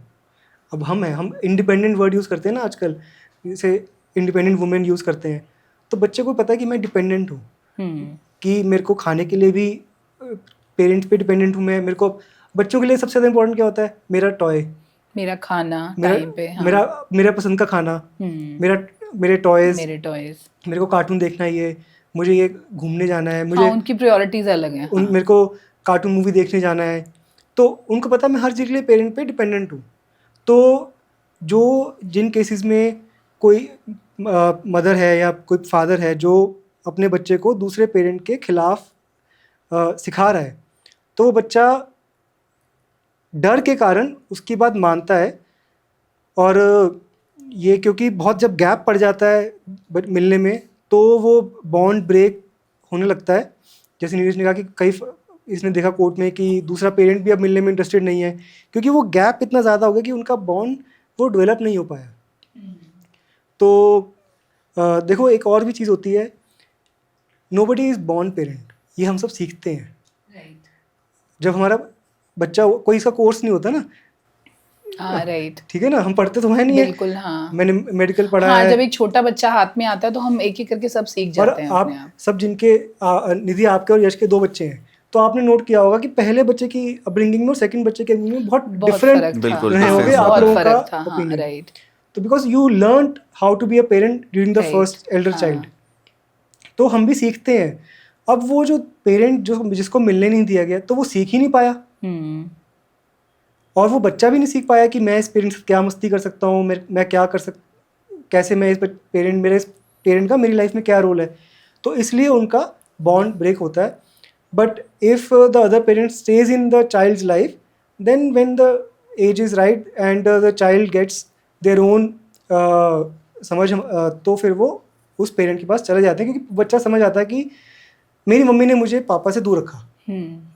एक एज के बाद। एक हाँ, मेरा नीरज और यश आप दोनों से कॉमन सवाल है कि जब आप एक एज अ सिंगल फादर जिसको बोला जाता है आजकल सोसाइटी में, तो आपको सोसाइटी की तरफ से कभी ऐसी फीलिंग किसी ने दी कि किसी ने आपकी कैपेबिलिटीज पे डाउट किया हो कि ये कह रहा है कि मैं रख लूँगा बच्चे को बट नहीं हो पाएगा, ये प्रॉब्लम होती है, ये होती है, तो सोसाइटी में रिलेटिव्स ने, और मैं कहूँगी खुद के अपने घर के ही जो लोग होते हैं, उन्होंने कभी कहा कि तुम्हारे केस में जैसे तुम्हारे पेरेंट्स ने कभी कहा कि मुश्किल होगी, डॉटर है कैसे करेगा, और आपके केस में तो था कि it was not asked for but ठीक है वो हमारे पास अनफॉर्चुनेटली हमारे पास आया, तो सोसाइटी की तरफ से एक ऐसा डाउट कभी दिखा लोगों की आंखों में या लोगों की बातों में कि ये कैसे करेगा, क्योंकि माँ तो बिल्कुल चाहिए। बिल्कुल, मुझे दिखा कि हाँ लोग बाग एक्चुअली क्या होते हैं कि जब एक फादर सिंगल पेरेंट होता है तो सोसाइटी बिल्कुल डाउट करती है, वो एक्चुअली कमियां ढूंढती है आपके अंदर कि आप उसकी अच्छे से परवरिश नहीं कर पा रहे हो। जैसे आप कुछ भी, जैसे बिटिया को मैं थोड़ी सी बड़ी चम्मच से अगर खाना खिला रहा होता हूँ तो वो टोकते हैं कि इतनी बड़ी चम्मच क्यों ली हुई है तुमने। तो ये जताना चाहते हैं कि आप जो एक फादर होता है वो बच्चों को अच्छी परवरिश नहीं दे पाता है। अगर आप वैसे भी देखा जाए तो सोसाइटी और लीगल एस्पेक्ट भी, जिसमें कि मैक्सिमम जो कस्टडी दी जाती है वो मदर्स को दी जाती है, हाँ तो ये किस लिए दी जाती है? क्योंकि वो सोसाइटी आपको सोचने पर मजबूर कर देती है ना। सोसाइटी भी और लीगल, जो हमारा लीगल सिस्टम है वो भी एक आदमी को ये दर्शा देता है कि नहीं, कि ना कर आपके बस का सकते, नहीं है, हाँ आप अच्छे से बच्चों का पालन नहीं कर सकते हो, इसीलिए कस्टडी मदर को दी जाती है। तो एज अ सोसाइटी और बाकी जितने भी लोग हैं वो हमें फील करा ही देते हैं कि नहीं, यू आर अ फादर, और हम पे फोर्स करते हैं कि आपको शादी कर लेनी चाहिए, अभी तो बच्चे छोटे हैं, आप उनको कैसे बड़ा कर पाओगे। तो क्या मतलब कि मैं फादर हूँ तो क्या मैं उसको बड़ा नहीं कर पाऊंगा? क्या मैं उसको सपोर्ट नहीं कर पाऊंगा? क्या मैं उसको खुशियां नहीं दे पाऊंगा जो एक मदर दे सकती है? मैं एक अच्छा कुक हूँ, अगर आप देखें तो एक जो मेल होता है वो एक अच्छा कुक भी होता है, बिल्कुल एक अच्छा काउंसलर भी होता है, राइट एक अच्छा एडवाइजर भी होता है। बिल्कुल हाँ तो ये हमारी सोसाइटी क्यों नहीं सोचती है इस बारे में? हाँ, और यही 3 फैक्टर्स ये एक बच्चे की अपब्रिंगिंग में चाहिए होते हैं। बिल्कुल, वो माँ हम, खाना अच्छा हाँ बनाती है, माँ बिल्कुल, एडवाइस अच्छी कर हम उसको सकती है बच्चे इमोशनल को, सपोर्ट भी दे सकते हैं हम। राइट तो ऐसे ये स्टडीज़ भी हैं कि children raised by single fathers do better in life than single mothers. और जैसे आपने बोला, तो जो हम जैसे जो, अगर आप सोसाइटी की बात करोगे तो लोग हमें, कई लोग तो हमें फादर मानते भी नहीं है, बिल्कुल। कहते हैं वो तो गया तुम्हारा बच्चा अब, और अगर तुम तो बाप रहे ही नहीं, और कल को वो किसी और लड़की से शादी कर लेगी तो वो बाप हो गया, तुम बाप रहे ही वो नहीं। भी है। तो आई थिंक एक कान से सुनो दूसरे कान से निकाल दो, क्योंकि सोसाइटी तो अगर आपको याद होगा जो सिंगल मदर्स का आपने पॉडकास्ट किया था, तो सोसाइटी औरतों को भी बोलती रहती है, आदमी को बोलती रहती है, सोसाइटी का काम है बोलना। और जैसे कि जब मैं सेपरेट हुआ, तो मैं सच कहूँ तो मैंने किसी चीज़ के ऊपर ध्यान ही नहीं दिया, क्योंकि हम 3 लोगों का परिवार था। आपने कुछ ऐसा किया जो फैमिली अब टूट रही है, तो मैं क्यों अपनी बेटी से अलग हो रहा हूँ? आपकी गलती की वजह से आप अलग हो गए हमसे। मैं अपनी बेटी से अलग नहीं होऊंगा। इवन कि मेरे इन लॉज ने तक भी मुझे सपोर्ट किया। तो जब मुझे मेरी बेटी की कस्टडी मिली, मैं हैप्पी था कि हाँ भाई, जो करना है मैंने करना है। तो मेरे माइंड सेट था कि अब मैं ही जो हूँ बेटी के लिए। हाँ, मैं जरूर मानता हूँ, ये बोला जाता है कि एक मदर फिर भी एक फादर का रोल निभा लेती है, पर एक फादर के लिए मुश्किल होता है, मैं ये मानता हूँ। मुश्किल होता है। मुश्किल होता मैं है। बताती हूँ, ये ऐसा नहीं होता कि हम निभा पाते हैं। अब जैसे मेरे तो बेटे हैं, अगर मेरी बेटी होती तो शायद मैंने अपनी अपब्रिंगिंग से जो चीज़ें सीखी मैं वो उसको आगे कर पाती, बट मेरे पास बेटे थे। तो एक बेटों की अपब्रिंगिंग कैसे होती है, अब मेरी मदर ने मुझे तो एक बेटी की तरह बड़ा किया ना। अब लड़कों के बिहेवियर पैटर्न जैसे जैसे वो बड़े हो रहे हैं उनमें क्या मूड स्विंग्स आएंगे वो मुझे नहीं पता था। पर तो हम सीखते हैं, जैसे कि हाँ। तुमने बोला कि हम सीख रहे हैं, डेली कोई नई चीज़ आ रही है। और जहाँ दो बच्चे होते हैं, जैसे इनको ही पता है, हम जहाँ दो बच्चे होते हैं वो बिल्कुल ऑपोजिट पर्सनालिटीज के होते हैं, तो इस केस क्योंकि में क्या हमेशा है? एक बच्चा फादर पे जाता है, एक मदर बच्चा पे, mother तो पे। वो बिल्कुल ऑपोजिट है। और बिल्कुल। वो इसलिए भी ऑपोजिट होते हैं क्योंकि उनकी अपब्रिंगिंग आपने डिफरेंट की है। पहले बच्चे में आप भी सीख रहे थे, दूसरे बच्चे, पहला जब बच्चा होता है ना तो वो जरा सा रोता है तो एकदम दोनों माँ बाप खड़े हो जाते हैं, अरे क्यों रो रहा है ऐसे करके।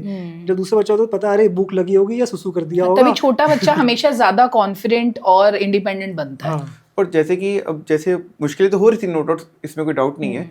तो मैं तो चलो मेरे मैं तो पेरेंट्स के साथ हूँ, पेरेंट्स का बहुत सपोर्ट रहा, इसमें कोई डाउट नहीं है।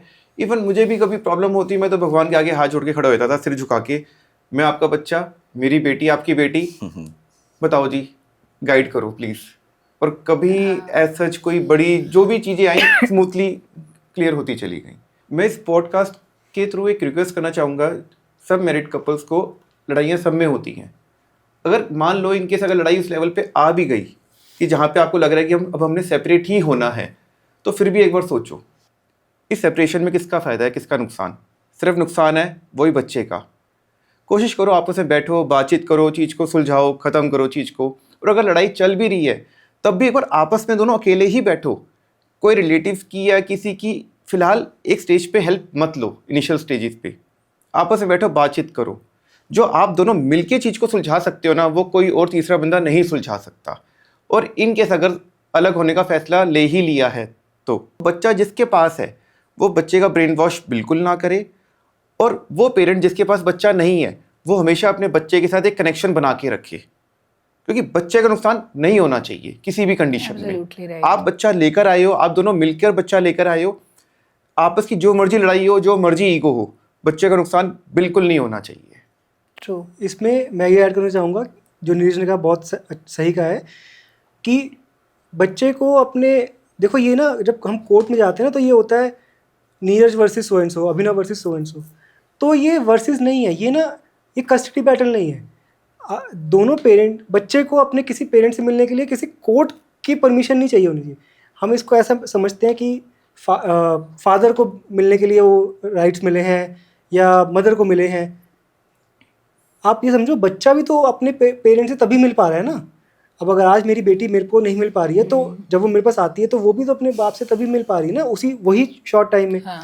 तो किसी भी बच्चे के लिए अपने पेरेंट्स से मिलने के लिए ये बंदिश नहीं होनी चाहिए कि वो कोर्ट का ऑर्डर होगा तो वो जाएगी। तो दोनों पेरेंट्स को बहुत एमिकेबली एक मैं ऐसे लोगों को जानता हूँ अपने मेडिकल सर्कल में जो डॉक्टर्स हैं और जो सेपरेटेड, ऐसे डाइवोर्स हो चुका है लेकिन बच्चा दोनों पेरेंट्स से फ्रीली मिलता है। अब अभी इस समय गर्मियों की छुट्टियाँ चल रही हैं, मतलब मैं वो बच्चे जो हैं वो इसमें कुछ 10 दिन अपने दादा दादी के पास भी लगाए जाते हैं, 10 दिन अपने नाना नानी के पास भी लगाए जाते हैं।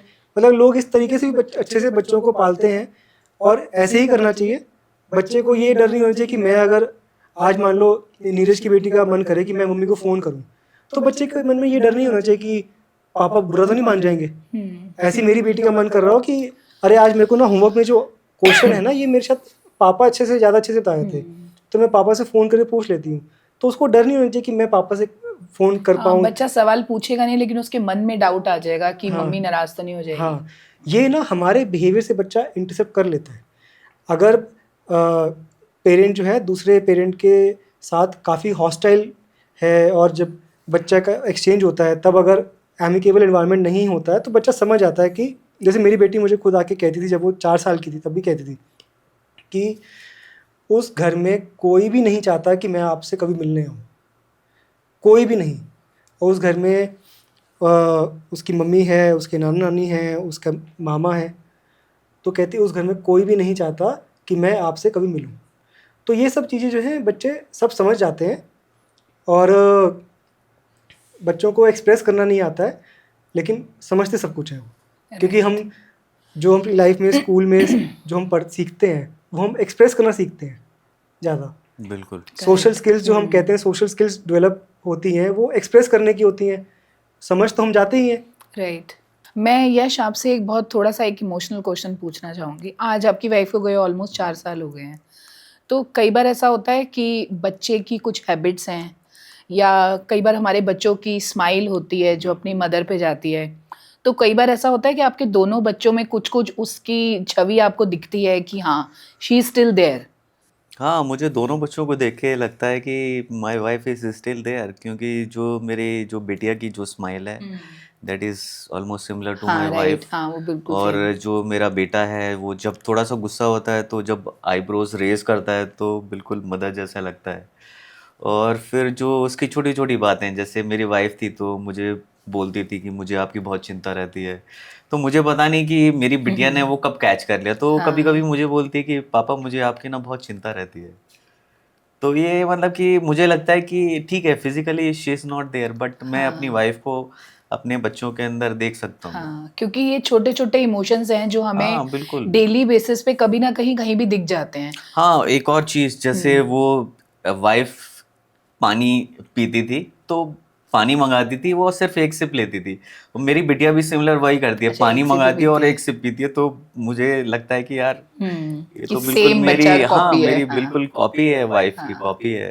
तो हमें ना वहाँ पे एक फिर एक पॉजिटिविटी मुझे लगता है लाइफ हाँ में आ हाँ जाती है बिल्कुल। कि इतना सारा जो भी हार्डशिप चल रहा है मैं अकेले कर रहा हूँ, लेकिन कहीं ना कहीं कोई है, एक पावर जो अभी भी है हाँ मेरे बिल्कुल, आसपास। वो एक चीज जो जब इस तरह की चीजें होती हैं हाँ। तो फिर आपको फील होने लगता है कि ठीक है यार, वो नहीं है, हाँ। लेकिन जो उसकी आदतें हैं वो अभी भी मैं देख सकता हूँ, अभी भी हाँ। फील कर सकता हूँ, तो शी इज देयर।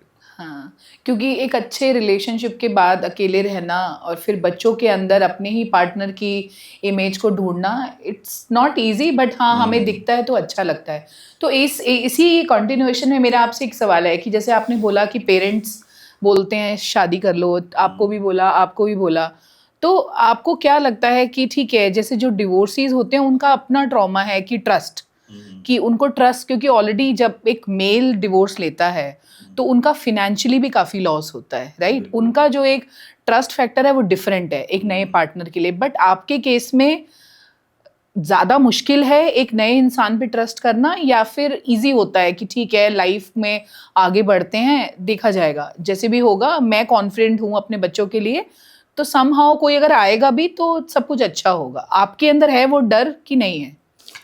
एक्चुअली क्या रहता है, जब आपका ब्यूटीफुल रिलेशन होता है, तो जैसे हमारा 11 साल का रिलेशन था, तो आप हमेशा उसी जो ब्यूटीफुल रिलेशन में उसी में आप खोए रहते हो, कि जो आपके हैप्पी मोमेंट्स थे आप बार बार उसी मोमेंट में आप चले जाते हो। जब आप उसको सामने आप नज़र नहीं देखते हो, जब आप वो सामने नज़र नहीं आती है, तो आप उसी पीछे जो हैप्पी मोमेंट्स थे उसी में चले जाते हैं। तो फिर ऐसा लगता है कि जो पर्सन जब आप घर आते थे, जब वो आपको दिखता नहीं होता, तो लगता है कि अगर अभी भी कोई आए तो सिर्फ वही आए और कोई ना आए, तो एक मेंटली हम उस चीज़ के लिए प्रिपेयर नहीं हो पाते हैं।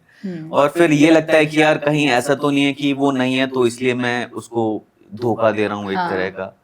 तो वो थोड़ी कभी कभी फीलिंग आ जाती है, तो इस वजह से लगता है कि नहीं यार, जैसा चल रहा है वैसा ही ठीक है, कहीं ऐसा ना हो कि बच्चे और ज़्यादा ब्रेक हो जाएं, क्योंकि उनके दिमाग में वही जो उनकी जो रियल मदर है, एक उनका इमेज रहता है। हाँ, वो और हैं एक जब यादें न्यू कोई अच्छी। पर्सन हाँ। आता है, आप पता नहीं कि वो उसको एक्सेप्ट कर पाए या ना कर पाए, क्योंकि ये उस जो अब नया पर्सन आ रहा है उसके लिए भी हमें सोचना पड़ेगा कि कहीं वो ब्रेक डाउन हो जाए, कि हाँ। अगर उसको बच्चों से वो प्यार ना मिले और हाँ, कुछ बच्चों को दोनों भी। साइड तो से हो सकता है। देखो, हाँ। हमें दोनों की जिंदगी देखनी है, मेरी भी बिल्कुल। जिंदगी डिपेंड है, हाँ। बच्चों की भी है, और जो आने वाला पर्सन है उसकी भी है। उसकी तो भी है। हमें, अगर आप मेंटली और इमोशनली प्रिपेयर्ड हो तभी आपको इस चीज के लिए जाना चाहिए, अदरवाइज नहीं जाना चाहिए। राइट।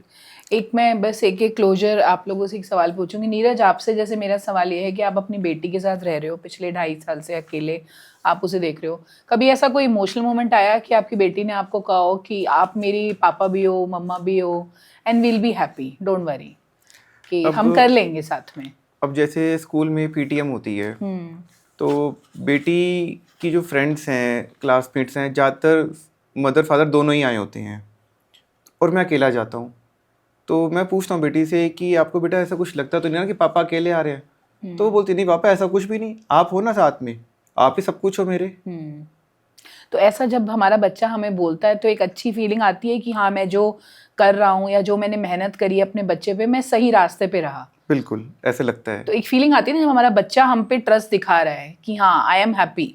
तो एक अपने अंदर एक दुनिया हमें कुछ भी बोले, दुनिया हमारी कितनी भी हमारे को कैपेबिलिटीज पे डाउट करे, बट जब हम बच्चे की आंखों में कॉन्फिडेंस देखते हैं तो हमें आई थिंक उसी से ही ज्यादा कॉन्फिडेंस आ जाता है। पर इवन कि अगर बच्चा खुश है, आप खुश हो और आप दोनों लाइफ को अच्छा जी रहे हो, तो कोई भी नहीं कुछ बोलता। सब देखते हैं कि हाँ आप दोनों अच्छा कर रहे हैं तो सब अच्छा ही है। नहीं तो आपने फोकस अपनी बच्चे की अपब्रिंगिंग पे करना है। क्या लोग कहेंगे, क्या लोग सोचेंगे, क्या फर्क पड़ता है। ये कहते हैं ना, एक लाइन है, सबसे बड़ा रोग क्या कहेंगे लोग। क्यों सोचना, 4 लोग क्या कहेंगे।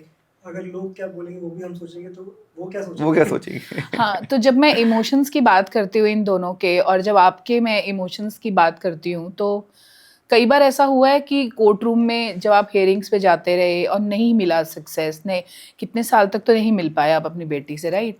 तो कितनी बार जैसे हम बार बार ब्रेक डाउन हुए, फिर खड़े हुए, फिर कुछ इमोशनल मोमेंट आए, किसी के, जैसे हमने पहले बात करी कि किसी के बच्चे को देखा, उसका बर्थडे पार्टी देखा, तो मेरी आज बेटी होती तो मैं आज ऐसे करता, या आज मेरी बेटी का बर्थडे है तो मैं अगर आज वो यहाँ होती तो मैं उसके बर्थडे पे आज ऐसे करता। ऐसा कोई इमोशनल मोमेंट है आपके पास? हाँ, ऐसे आते हैं। और आई थिंक शुरू में ज़्यादा हर्ट होता था ये सोच के। अब आप थोड़ा सा you accept the reality. Although ये जब मेरी बेटी का बर्थडे होता है तो हम अपने घर में, जैसे आप थोड़ी बहुत, जैसे अगर वो यहाँ होती तो हम थोड़ी बहुत डेकोरेशन करते हैं, तो वैसे हम अभी भी कर लेते हैं।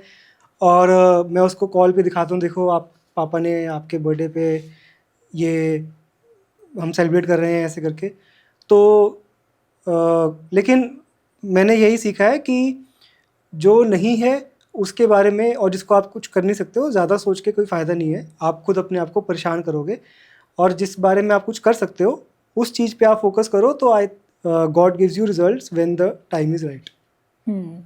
तो मैं एक आप तीनों से एक रिक्वेस्ट करूंगी कि आप ही की कंडीशंस में जो इस वक्त फादर हैं, ऐसे जिनके पास बच्चा है, ऐसे जो कि कोर्ट रूम्स में लड़ाई कर रहे हैं, और ऐसे फादर जो जिनके पार्टनर्स चले गए हैं और आज वो अपने बच्चों को, ऐसे ऐसे इंडिविजुअल फादर्स के लिए आप लोग क्या मैसेज देना चाहोगे पेरेंटिंग के ऊपर? मैं तो ये कहना चाहूँगा कि जो भी सिंगल पेरेंट जिनके पास कस्टडी है, क्योंकि मैं जानता हूँ कुछ लोग जो ब्रेन वॉश करते हैं बच्चों का, तो मैं तो उन सब सिंगल पेरेंट्स को रिक्वेस्ट करूँगा जिनके पास कस्टडी है, अगर आप ब्रेन वॉश कर रहे हैं, अगर आपको लग रहा है कि ये ब्रेन वॉश नहीं है, पर उनके बच्चों के एंगल से सोच के देखो, अगर ये ब्रेन वॉश है तो मत करो। उनको अपने दूसरे पेरेंट से भी मिलने का पूरा बेस होना चाहिए उनके पास। इन केस कभी कुछ मिसहैपनिंग होगी आपकी लाइफ में तो बच्चे कहाँ जाएंगे। तो बच्चे को दूसरे के टच में भी पूरा रखो। बच्चे का नुकसान किसी भी एंगल में नहीं होना चाहिए। आप अभिनव क्या मैसेज देना चाहोगे अपनी सिचुएशन वाले फेलो फादर्स के लिए? तो सबसे पहले तो ये बहुत इंपॉर्टेंट है कि we all should take care of our mental health, mental and physical health both. क्योंकि ना एंड सेकेंड इज़ करियर। क्योंकि एक हम मेडिकल में एक टर्म बोलते हैं तो कि आपकी ज़िंदगी में 100 दिक्कतें होंगी, लेकिन जब आपकी ज़िंदगी में कोई बीमारी आएगी तो आपकी ज़िंदगी में सिर्फ एक ही दिक्कत होगी। तो अगर आप खुद ठीक रहोगे तो आप अपने बच्चे के लिए लड़ पाओगे, और इस लायक भी रहोगे कि कल को बच्चा आपके पास आ सके। हम ऐसे बहुत लोगों को जानते हैं। ऐसे एक केस है, वो बच्चा लास्ट ईयर 18 का हो गया, उसका स्कूल ख़त्म हो गया, अब उसको कॉलेज में एडमिशन लेनी थी। तो जब बच्चा वो अप्रॉक्सीमेटली 12 साल तक वो बच्चा अपनी मम्मी की कस्टडी में था और फादर के बहुत कम विजिटेशन थे। जब कॉलेज में एडमिशन की बात आई तो उसने कहा पापा आप ही करवाओगे, और अब उसने अपनी मम्मी से बात करनी बंद कर दी। हाँ, मैंने भी ऐसे कई केसेस देखे हैं। क्योंकि उसको समझ लग गई कि मम्मी ने बस ज़बरदस्ती पापा से लड़ाई थी तो मेरे को मिलने नहीं दिया, और अब तो मैं 18 का हो गया हूँ। तो और now the child also realises कि the importance of father in his life. तो मेरा यही कहना है सब फादर्स को कि अपना ख्याल रखो। अपना ख्याल रखोगे तो बच्चे कर पाओगे। हम जब फ्लाइट में जाते हैं तो वो क्या बोलते हैं, पहले अपनी सीट बेल्ट बांधो फिर बच्चे की बांधो। तो उसी तरीके से और दूसरा जो नीरज ने बोला कि अगर आप कस्टोडियल पेरेंट हो तो अपने बच्चे का ब्रेन वॉश मत करो, उससे ज़्यादा अब्यूसिव चीज़ आप बच्चे के साथ नहीं कर सकते हो अगर आप अपने बच्चे का ब्रेन वॉश कर रहे हो दूसरे पेरेंट के खिलाफ। राइट। यश, आपकी तरफ से आप क्या मैसेज देना चाहोगे मैं पेरेंट्स? तो यही मैसेज देना चाहूँगा कि जब आप अपने पार्टनर को आप खो देते हो तो आप बहुत ज़्यादा दुखी हो जाते हो, बेविल्डर हो जाते हो।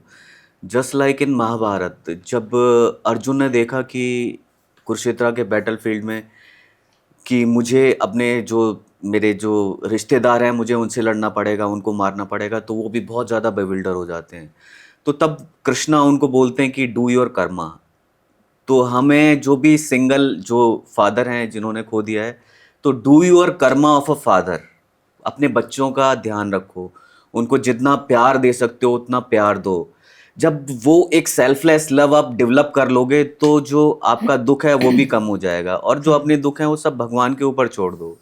जब आप वो चीज़ें करने में, अपने बच्चों को खुश करने में जब आप इतने ज़्यादा एंजॉय करने लगोगे तो फिर आपको किसी चीज़ की ज़रूरत नहीं है। You will be a happy person as a father, as a human being, और आप उनकी अच्छे से परवरिश कर पाओगे। जैसे कि मैंने अपने इनके इंट्रोडक्शन में बताया था कि is a financial consultant also. तो इनके केस में एक सवाल जो रह गया पूछना वो ये है कि जब डिवोर्स होता है तो एक मेजर सम ऑफ अमाउंट या कई बार प्रॉपर्टी या कई बार कुछ हमें अपनी वाइफ को देना पड़ता है। तो उस केस में जब एक फादर एक डिवोर्स के बाद खाली हो जाता है ऑलमोस्ट, तो या उसके पास बच्चा है या नहीं है, उस समय फिर स्क्रैच से जब शुरू करना पड़ता है, तो उस समय आप क्या सजेशन करोगे एज अ फाइनेंशियल कंसल्टेंट? मैं कुछ पॉइंट्स शेयर करूँगा। ये पॉइंट्स सिर्फ सिंगल पेरेंट्स के लिए ही नहीं, ये सबके लिए पॉइंट्स हैं ये। एक तो आप अपना लाइफ इंश्योरेंस जरूर लें। लाइफ इंश्योरेंस में आप रेफर करें टर्म इंश्योरेंस, एंडोमेंट प्लान नहीं। सेकंड, हेल्थ इंश्योरेंस जरूर लें। जब भी आप हेल्थ इंश्योरेंस ले रहे हैं उसमें ये देखें कि इसमें रूम कैप क्या है, सुपर टॉपअप क्या चीज़ होती है, क्रिटिकल इलनेस कवर क्या है, ये कुछ पॉइंट्स हैं, ये चीज़ जरूर देखें। तीसरा, इमरजेंसी फंड्स जरूर होने चाहिए नेक्स्ट 6 मंथ्स के लिए या अगले 1 साल तक के लिए। फोर्थ वन, SIP जरूर करें। अब SIP कहाँ करें, कुछ समझ नहीं आ रहा, इंडेक्स फंड में कर लो या फिर मल्टी कैप फंड में कर लो, but I prefer index fund में पहले, second preference multi cap fund. ये 4 पॉइंट्स ऐसे हैं कि अगर आप इसको करते हैं और मेंटेन रखते हैं तो काफ़ी जो फाइनेंशियल जो जर्नी है वो काफ़ी स्मूथ हो जाएगी। और अगर क्रेडिट कार्ड यूज़ कर रहे हो तो थोड़ा अच्छे तरीके से यूज़ करो, और या फिर अवॉइड ही कर लो बेशक। अगर आप उसको इफेक्टिवली यूज़ नहीं कर पा रहे, लग रहा है कि मेरे क्रेडिट्स काफ़ी बढ़ रहे हैं, मेरा वो बढ़ रहा है काफ़ी, मेरे एक्सपेंसेस काफ़ी बढ़ रहे हैं, बेटर है क्रेडिट कार्ड को आप अवॉइड कर लो। ये कुछ पॉइंट्स आप जरूर अपने पर्सनल लाइफ में फॉलो कीजिए। एटलीस्ट मैं ये कह सकता हूँ कि आपकी फाइनेंशियल जर्नी काफ़ी स्मूथ हो जाएगी या काफ़ी ट्रैक पे रहेगी। तो आज आपने 3 कहानियां सुनी। तो इन 3 कहानियों में से हो सकता है कोई आपका दोस्त हो, कोई आपके फादर ही हो, कोई आपके कोई कज़न रिलेटिव हो, या कोई आपका नेबर हो जो कि इनमें से किसी की भी सिचुएशन के सिमिलर जोन में हो। तो आप ये देखिए कि जब आप इतने सब लोगों का पर्सपेक्टिव समझते हैं या जानने की कोशिश करते हैं, तो हमारे व्यूज़ जो हम एक अपने तरफ से बना के रखते हैं, तो जब हम दूसरे साइड का पार्ट सुनते हैं तो शायद हमारे व्यूज़ बदलते भी हैं। तो हम एकत्वा के थ्रू, ये सब हमारी फैमिली का ही पार्ट है। तो मैं निधि शर्मा, मैं आज इन तीनों फादर्स को सल्यूट करती हूँ, क्योंकि एक फादर के लिए, क्योंकि मैं हमेशा से मैंने हर किसी के सामने एक ही चीज़ मेंटेन करी है कि हम मदर्स जो हैं, वी आर बिल्ड अप, कि हमारे अंदर मदरली इंस्टिंक्ट हमारे बर्थ के साथ आती है।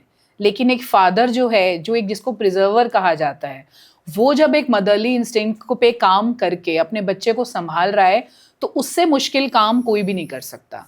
मदर जितना मर्जी कर लें, लेकिन दोनों पेरेंट की ज़रूरत बच्चे को ज़रूर होती है। लेकिन फॉर्चुनेटली या अनफॉर्चुनेटली कुछ बच्चों को वो चीज़ें नहीं मिल पाती। तो मैं लास्ट में बस यही कहना चाहूँगी, थैंक यू सो मच, आप यहाँ पे आए, आप लोगों ने अपना अपना एक्सपीरियंस हमारे साथ शेयर किया, और हमारी इस जर्नी में आगे जो हमारा सपोर्ट कम्युनिटी है, हम और भी लोगों की ऐसी स्टोरीज आगे लाते रहेंगे। Thank you so much. Thank you Nidhi, thank you. Thank you.